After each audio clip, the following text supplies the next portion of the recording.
Hello दोस्तों, नमस्कार। SM किसी चैनल में मैं आप सभी लोगों का दिल से बहुत बहुत स्वागत करता हूं। दोस्तों, इस वीडियो में हम लोग कवर करने वाले एक बहुत ही इंपॉर्टेंट खबर को, एंड इस खबर के चलते ही एक बहुत बड़ा इम्पैक्ट आज के दिन हमारे मार्केट में भी ज़रूर देखने को यहाँ पे मिला था। मतलब आज के दिन भी आप देख सकते हो बाजार में कोई बहुत बड़ी तेज़ी नहीं, बहुत बड़ी गिरावट भी नहीं। ठीक है, नेट गिरावट की अगर बात करें तो शुरुआत हम कह सकते हैं लगभग 200 पॉइंट से ज़्यादा हम लोग नीचे यहाँ पे आ चुके थे। ठीक है, एंड मार्केट खुलने से पहले ही हम यहाँ पे कह सकते हैं कि कुछ नेगेटिव खबरें हम लोग को देखने को यहाँ पे मिल रही थी। एंड इस चीज़ के चलते किसको मदद मिलती है आपको पता ही है, बियर वालों को मदद मिलती है। सो इस वीडियो में वो सारी खबरों को यहाँ पे मैं डिटेल में कवर यहाँ पे करने वाला हूँ। तो स्टार्ट करते हैं किस पॉइंट से। तो दोस्तों, वॉर को लेकर, वॉर की अगर हम लोग यहाँ पे बात करें दोस्तों, एंड ये कौन से वॉर की मैं बात करूँ दोस्तों, रशिया यूक्रेन वॉर। आप सभी लोगों ने सुना ही होगा कि रशिया यूक्रेन के बीच में जो युद्ध जारी है, कई समय से यहाँ पे जारी, काफ़ी साल यहाँ पे हो चुके हैं। एंड टॉक भी चल रहा है, पीस टॉक। ठीक है, कि शांतता कैसे बनाया जा सके, इस चीज़ के लिए मीटिंग भी यहाँ पे करवाई जा रही है। बट अभी हम कह सकते हैं दोस्तों, जिस प्रकार का अटैक यूक्रेन ने रशिया के ऊपर यहाँ पे किया है दोस्तों, सिचुएशन काफ़ी ख़राब हम लोग को होते हुए देखने को मिल रही है। मतलब आप सभी लोगों ने यहाँ पे खबर तो यहाँ पे सुनी होगी कि यूक्रेन ने ड्रोन से अटैक किया है।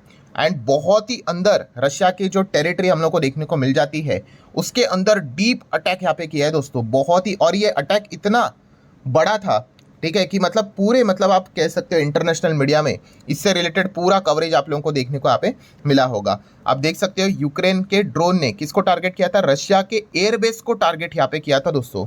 ठीक है, एंड इस अटैक में लगभग रफली, अभी तक ऑफिशियल नहीं, बट 40 एयरक्राफ्ट यहाँ पे खत्म हो गए दोस्तों। ऐसे वैसे एयरक्राफ्ट नहीं दोस्तों, ये बहुत ही बड़े पावरफुल एयरक्राफ्ट हम लोग को देखने को यहाँ पे मिलते थे।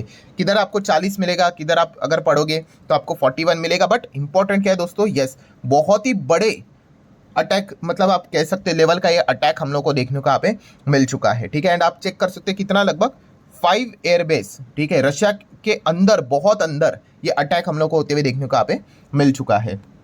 सो काफ़ी लोग यहाँ पे सोचते भी होंगे, एक सेकेंड, अभी हम लोगों ने यहाँ पे देखा ऑपरेशन सिंदूर, इंडिया पाकिस्तान, उस टेंशन के बीच में इंडियन सिटीज सेफ रही बिकॉज ऑफ रशियन मिसाइल, मतलब जो डिफेंस सिस्टम है S-400। एंड S-400 तो छोड़िए, उनके खुद के पास अपना S-500 भी है। ठीक है, 400-500 क्या होता है आपको पता ही होगा। वो किलोमीटर्स बताते हैं कि कितने एरिया तक चीज़ें सेफ है करके। 400 मतलब 400 किलोमीटर, 500 मतलब 500 किलोमीटर। अगर ऊपर से कोई मिसाइल आ रही है एकदम हवे से, अगर हम लोग यहाँ पे बात करें तो उसको वो रडार सिस्टम यहाँ पे ट्रैक कर लेता है एंड उसको हवे में ही ख़त्म कर देता है। सो रशिया के पास तो इतने बड़े बड़े यहाँ पे मिसाइल सिस्टम है। ठीक है, और ये अटैक वो रोक नहीं पाए। तो दोस्तों, इसके पीछे का रीज़न है, जो अटैक हुआ था दोस्तों, हम कह सकते हैं ड्रोन से हुआ था और हिडन ट्रक से हम लोग को ये अटैक होते हुए देखने को मिला था। मतलब जो रशिया का, जो आप कह सकते हैं जहाँ पे फाइटर जेट्स हम लोग को देखने को मिल जाते हैं, वहाँ पे एक ट्रक पहुँचाया गया एंड वहाँ से वो ड्रोन उड़कर क्या कर दिया, इन सभी जो फाइटर जेट्स वहाँ पे खड़े थे, 40-45 जितने भी थे, उनके ऊपर यहाँ पे अटैक किया गया था। तो नो डाउट यहाँ पे बोला भी जा रहा है कि अंदर रशिया के अंदर भी, मतलब हर देश में तो ऐसे लोग आपको देखने को मिल ही जाते हैं, गद्दार लोग रहते ही, आपको पता ही है। तो उन्होंने ही ये सारी चीज़ें यहाँ पे करवा के रखी हुई है। ठीक है, इस चीज़ के चलते आप देख सकते हो इतना बड़ा डीप अटैक हम लोग को होते हुए देखने को यहाँ पे मिल चुका है, और कितना अरबों खरबों का नुकसान रशिया का होते हुए देखने को मिल चुका है। एंड दोस्तों, मज़ेदार बात क्या है कि रशिया एंड यूक्रेन के बीच में हम लोग को अभी इस्तांबुल में, आपको पता ही है, पीस टॉक देखने को यहाँ पे मिल रहा है कि कैसे शांतता यहाँ पे किया जाए। और उससे पहले ही हम लोग को इतना बड़ा अभी अटैक भी होते हुए देखने को मिल चुका है। एंड ज़ेलेंस्की ने इसका सेलिब्रेशन भी किया कि हाँ, हम इतना अंदर जाके भी अटैक यहाँ पे कर सकते हैं करके। सो इस पॉइंट को लेकर अभी देखा गया तो काफ़ी क्रिटिसिज्म हम कह सकते हैं कि रशिया के जो लोग हैं वो पुतिन को लेकर, मतलब क्रिटिसाइज कर रहे हैं उनको कि भाई आप क्या टॉक यहाँ पे कर रहे हो। ठीक है, इतना बड़ा उन्होंने अटैक यहाँ पे कर लिया है। ठीक है, एंड अमेरिका की भी अगर बात कर रहे हैं, अमेरिका के जो सेनेटर रहते हैं, उन्होंने वार्न भी किया है भाई कि आप इनके साथ टॉक करने जा रहे हो, पुतिन एक बहुत ही बड़ा ऑफेंसिव अटैक के लिए प्रिपरेशन यहाँ पे कर रहा है। वहाँ के तो लोग तो ये तक कह रहे हैं कि इनको, पुतिन को, कि भाई आपने ये जो न्यूक्लियर विक्लियर रखा है वो किसके लिए रखा है। ठीक है, आपके ऊपर वो इतना डीप अटैक यहाँ पे कर रहे हैं। तो इसलिए वो चर्चा स्टार्ट हो गई है कि क्या पुतिन इस वक्त न्यूक्लियर अटैक से रिलेटेड क्या आगे सोचेंगे, क्योंकि ये जो अटैक उन्होंने किया है ड्रोन स्ट्राइक का, काफ़ी एकदम ब्रूटल अटैक है, आप यहाँ पे कह सकते हो। लगता तो नहीं है न्यूक्लियर विक्लियर तक चीज़ें यहाँ पे जाएंगी, बट इसमें ये एक बात पता चल जाती है कि ये जो वॉर है, ये एकदम ही अभी हम लोग को और ज़्यादा आग पकड़ते हुए देखने को यहाँ पे मिल रही है। तो जितनी इंपॉर्टेंट इन्फॉर्मेशन आपको चाहिए थी वो तो यहाँ पे मिल चुकी है कि हाँ सिचुएशन हम लोग को वापस स्टार्ट होते हुए देखने को मिल चुकी है। वहाँ पे हमारा क्या संबंध है वो चीज़ इंपॉर्टेंट है, और हमारा संबंध ये है दोस्तों कि इंडिया के ऊपर इम्पैक्ट कैसे आ जाता है, एक ही चीज़ के चलते, क्रूड ऑयल। सो इतना ज़बरदस्त जो ये अटैक हुआ है, ये एक अनुमान लगाता है कि शायद से पीस टॉक सफल ना हो, अनुमान है, ठीक है, होगा नहीं होगा पता नहीं, बट फिलहाल तो आप देख सकते हैं इसी चीज़ के चलते क्या हो गया, क्रूड देखो WTI वापस 4.25 4.5%, ब्रेंट ऑलमोस्ट 3.25%, इतना भयंकर तेज होते हुए देखने को यहाँ पे मिल गया। और क्रूड का बढ़ना इंडिया के लिए कभी भी अच्छी चीज़ नहीं होगी, क्योंकि हम वो खरीदते हैं, ठीक है, जो चीज़ आप खरीदते हो, ठीक है, और वही चीज़ अगर महंगी हो जाएगी तो दिक्कत तो आएगी आएगी। ये एक बेसिक गणित हम लोग को देखने को यहाँ पे मिल जाता है। इसका इम्पैक्ट किसके ऊपर आता है, फिर अल्टीमेटली GDP के ही ऊपर हम लोग को इम्पैक्ट देखने को यहाँ पे मिल जाता है।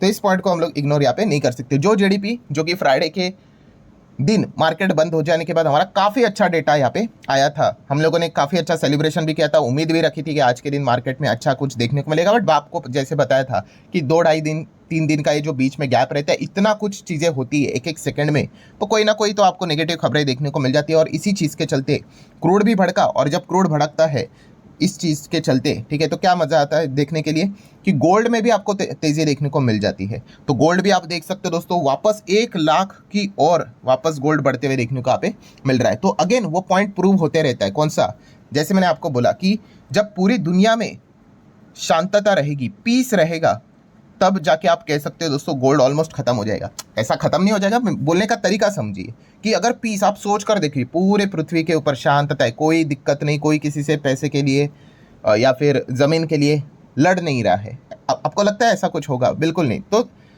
अगर आपको लगता है ऐसा नहीं होगा तो याद रखना गोल्ड हमेशा आपको लेफ्ट टू राइट ऊपर जाते हुए देखने को मिलेगा। ये देखो जाता है कि नहीं, हाँ बीच बीच में भाई तेजी आएगी, फिर मंदी भी आएगी, वो तो पार्ट होता है ना भाई इन्वेस्टमेंट का, ठीक है। ऐसा थोड़ी ना होगा कि रोज 10 15 20 30 25 100 200 1000 1 लाख 2 लाख, ऐसा थोड़ी ना होता है।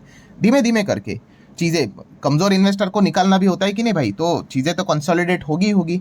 50,000 पे भी गोल्ड टच करने के बाद 2-3 साल तक एकदम फ्लैट रहा था, कुछ भी नहीं, सबने बना दिया भाई कि गोल्ड खत्म हो गया, ये लो 1 लाख तक चला गया। तो ये चीज़ें चलती रहती है। सो ये गोल्डन रूल हमेशा याद रखना कि जब तक दुनिया में इस प्रकार की अफरा तफरी मचती रहेगी तब तक गोल्ड जिंदा रहेगा, ठीक है। और ये चीज़ें चलने ही वाली है, ठीक है। जैसे मैंने आपको बोला था, अगर वॉर यहाँ पे रुक गई किसी भी मतलब धरती के ऊपर, तो सबसे कंगाल होने वाला कोई देश रहेगा वो अमेरिका ही रहेगा। सबसे ज़्यादा पैसा यही छापते हैं वॉर से, डायरेक्टली हो या इनडायरेक्टली हो, ठीक है। एंड रशिया यूक्रेन में भी आपको पता ही है कि फ्यूल किसने दिया था। ऑब्वियसली यूक्रेन के पास थोड़ी ना इतने ज़्यादा हथियार या फिर पैसा है कि वो रशिया से इतना लंबा वॉर लड़ सके, तो अमेरिका ही तो मदद यहाँ पे करता है। हालांकि ट्रंप ने बोल दिया कि हमें इस अटैक के बारे में कोई ज़ेलेंस्की ने बताया नहीं था करके, बट भाई इतना मतलब सटीक अटैक, इतना डीप अंदर अटैक करना, ठीक है, ये तो लगता तो है नहीं भाई अमेरिका की सिवाय, मतलब मदद की सिवाय हो सकता है करके। एनीवेज वो तो चीज़ें जियोपॉलिटिक्स के ऊपर छोड़ देते हैं। बट बताने का मकसद क्या है कि गोल्ड अगर ऐसा करेगा, भागेगा, तो आप निफ्टी ऐसा भागेगा थोड़ा एक्सपेक्ट कम कर सकते हो, ठीक है। और वही चीज़ आज के दिन हम लोग को देखने को मिल गई इस एक पॉइंट के चलते, ठीक है। तो बियर वालों का कॉन्फिडेंस हम लोग को शुरुआत में हायर लेवल का देखने को यहाँ पे मिल रहा था, और इसी चीज़ के चलते बाजार में हम लोग को एक दबाव देखने को यहाँ पे मिल गया। देन अगर हम लोग बात करें तो ट्रम्प तो थे ही, उन्होंने टैरिफ से रिलेटेड 2 खबरें भी देके रखी थी। एक तो आपको भी पता है, जो कि मैंने बताया था कि डबल कर दिया उन्होंने स्टील टैरिफ, 4 जून से उन्होंने बोल के रखा हुआ है। इस चीज़ के चलते हाँ इंडिया को तो नुकसान होगा ही होगा।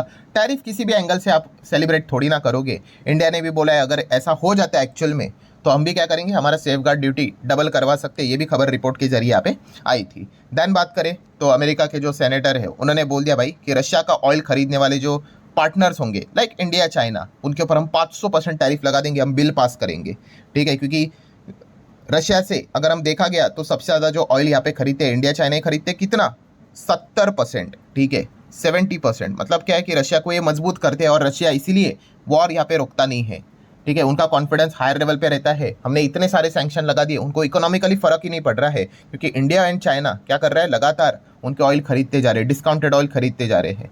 सो इस चीज़ को लेकर भी जो एक खबर देखने को मिली थी कि 500% टैरिफ इंडिया के ऊपर आ सकता है, तो हम कह सकते हैं कि जियोपॉलिटिकली आगे इस चीज़ के साथ डील करना काफ़ी चैलेंजिंग होने वाला है, ठीक है। तो इसके साथ अभी इंडिया कैसे डील करेगा वो देखने वाली बात है, क्योंकि अमेरिका के जो आप कह सकते हैं ट्रेड टॉक वाले जो ऑफिशियल्स रहेंगे वो दिल्ली आ रहे हैं, इंडिया आ रहे हैं, तो इसमें ये टॉपिक भी ज़रूर कवर यहाँ पे होने वाला है। मतलब कंक्लूजन क्या है दोस्तों, यस अनसर्टेनिटी, बार बार question mark, big question mark. अब आगे क्या, अब आगे क्या, अभी वॉर से रिलेटेड क्या होगा, ट्रम्प से रिलेटेड क्या होगा, टैरिफ से रिलेटेड क्या होगा, नोबडी नोज। ऐसा नहीं होता कि एक फुल स्टॉप रहता है, जैसे कि क्वार्टर के नंबर कैसे आ गए, अच्छा चलो समझ में आ गए, ये नंबर अच्छे, अच्छा ये बुरे हैं, फुल स्टॉप।